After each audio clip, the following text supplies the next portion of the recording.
Okay guys, check this out. Got a piece of granite right here, pair of pliers.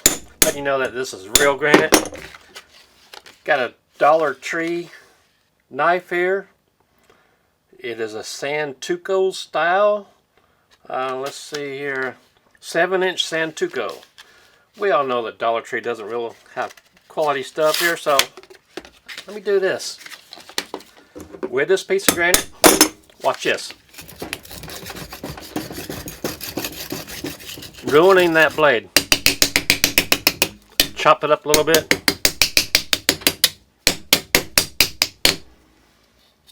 There you go. Okay, that blade's ruined. My name's Carl. Let me show you why I did that. Stay tuned. We'll be right back.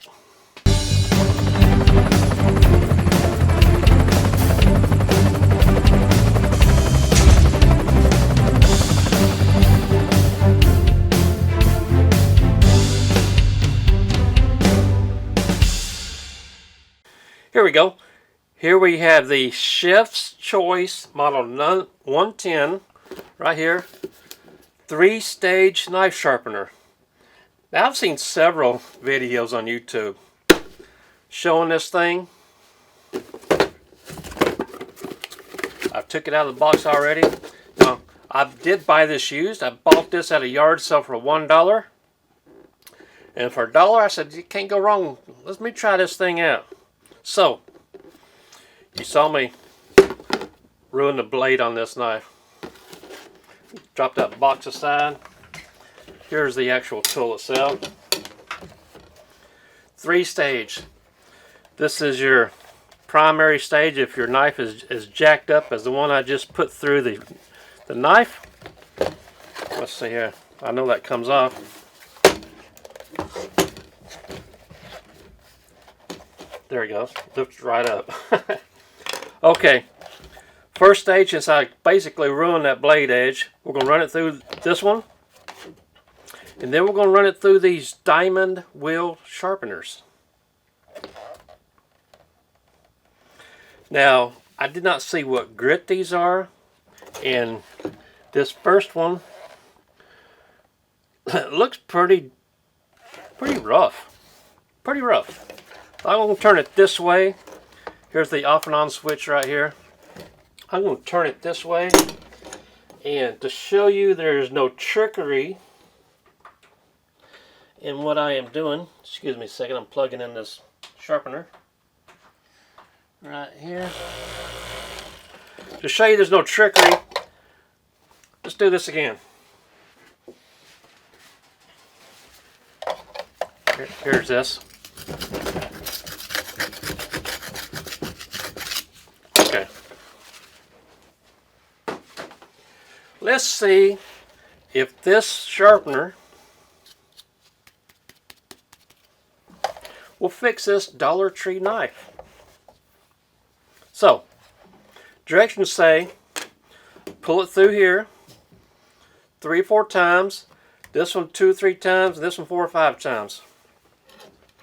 And there is a magnet that holds this against the wall here. Supposed to be, but I sure don't feel one. Maybe the magnet's dead in here. But anyway, you see how this is angled right here. Let's see if I can get a good view on that. Get a piece of paper right here. You see how the angles? You just lay the edge of the blade like this against that angle. Let me get this paper out of the way again.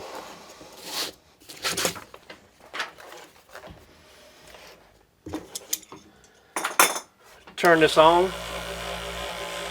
I'm going to use my right hand, so I'm going to hold it down here, being very careful not to slip and come down and hit my hand. It does have rubberized feet on the bottom. Let me just do it this way, one-handed. Against this angled wall. Uh-oh. And just pull it back. Now it says not to put any weight on it. So I'm just going to let the weight of the knife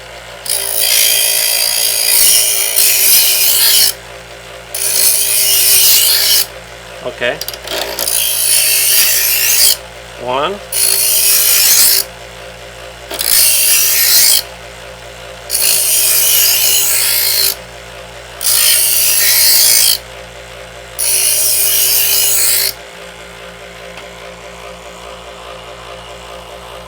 You see that?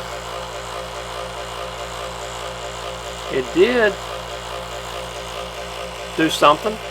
Let's run it through a few more times. Well, let me show you this. I'm going to turn it upside down. Use the back of the knife. See what happens.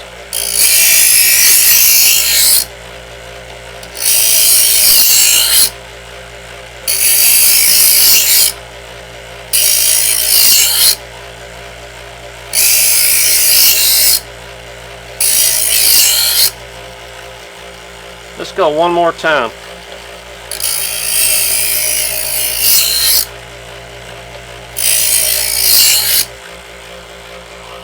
There we go. It is removing some steel. That's going to take quite a few more turns through there. Get this to focus a little bit.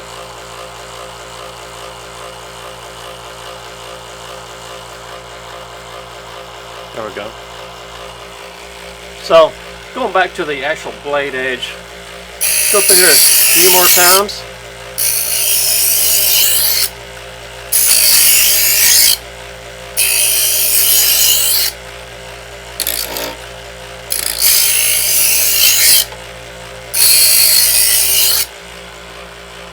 Okay.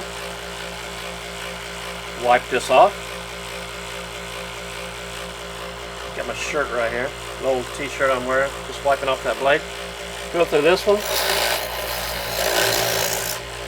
Ooh.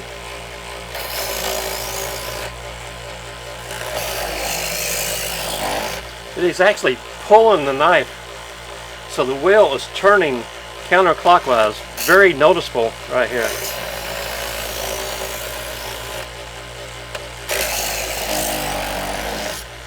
And you can hear the motor bog down a little bit.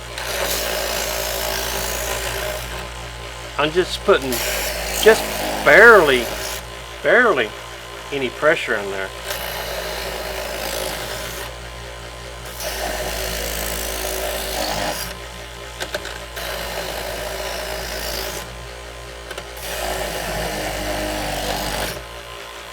Okay.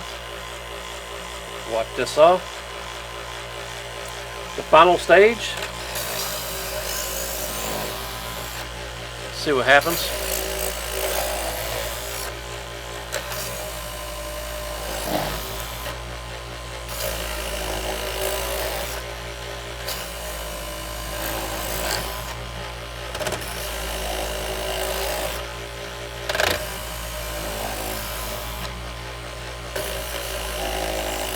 Now I'm going to run it through this last one 3 more times. Even amount on each side. That's 1, 2, 2, 3, 3.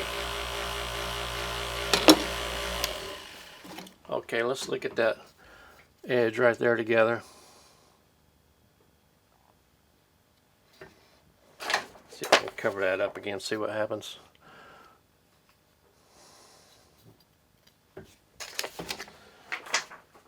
Okay, now y'all saw me run this against that rock, right? Let's see if this will cut a paper now. Now I ran it through almost double or triple the amounts of times that the instructions say on this last stone. Let's see if it cuts. It's cutting it. Not a comfortable cut, but it is cutting it.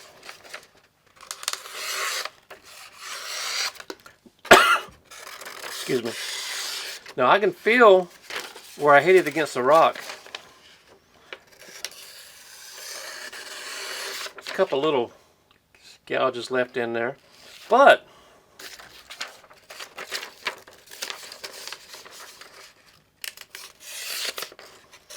it is cutting, right? So I cannot say that's a failure because it did what it advertised. But let's go a step further. If you have a knife with this kind of edge, see right here? This is a Calphalon 8-inch chef knife. Right? No tricks to it. There's a little gouge right there in the edge. You see a little dent, right?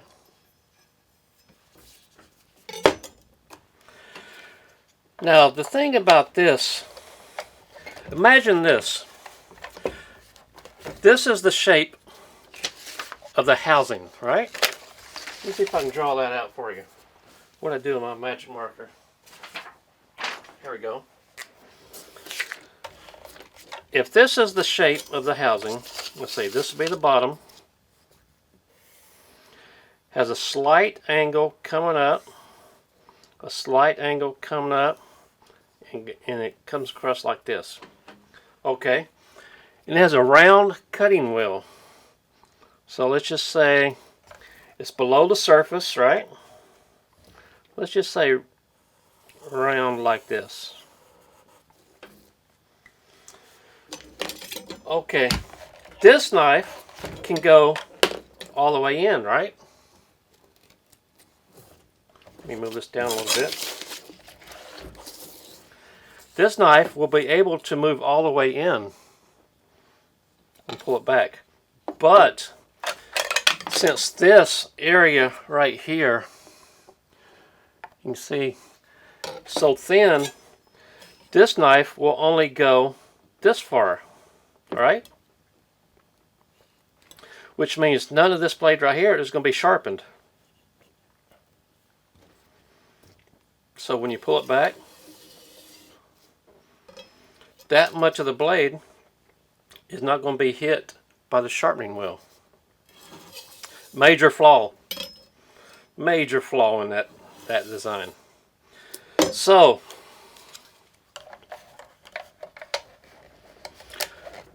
another thing, keep this in mind. Several videos on YouTube say that this is good for your hunting knives, your chef knives, or your kitchen knives. A lot of us, not a lot of us, but a lot of people know that we're going to say Japanese knives and American knives, such as the chef's knife. This is the Santoku style. This one is chef knife style, right? Santoku chef knife. Depending on where these are originally from, they'll have a different angle on the cutting edge. So with this style, there's only one cutting edge available, one angle of the cutting edge. So you cannot use your, well, you can use your hunting knives to sharpen here, but hunting knives should have a different angle than your kitchen knives, correct? Huh. This has the same problem as this knife. You can't get it in there all the way. See there? So, take from this what you will, but will I use this again on my knives? No. Will I use it on knives that are so dull like this one? I might just need to get a profile and then come back on a reliable, good quality sharpener, that's a possibility. So it does have its uses, but doing a final sharpening of a knife, if you care about your knives, I suggest getting a good quality knife sharpener. Now, I have several different knife sharpeners that do different things depending on the style of sharpener. So I cannot compare this to like a TS Prof or my Wicked Edge. The higher quality, more dependable, adjustable knife sharpeners, you cannot compare it to those. But you can compare it to such as the Work Sharp or that type of cheaper, decent sharpeners. I would compare it to one of those. So I'll keep this, but I will very rarely use it. Let me know what you think. If I explained this well about this section of the knife, how it cannot be sharpened on this knife sharpener, let me know. If I confused you a little bit, let me know that too, and I'll try to make another video and do a little bit further. My name is Carl, and I do appreciate watching.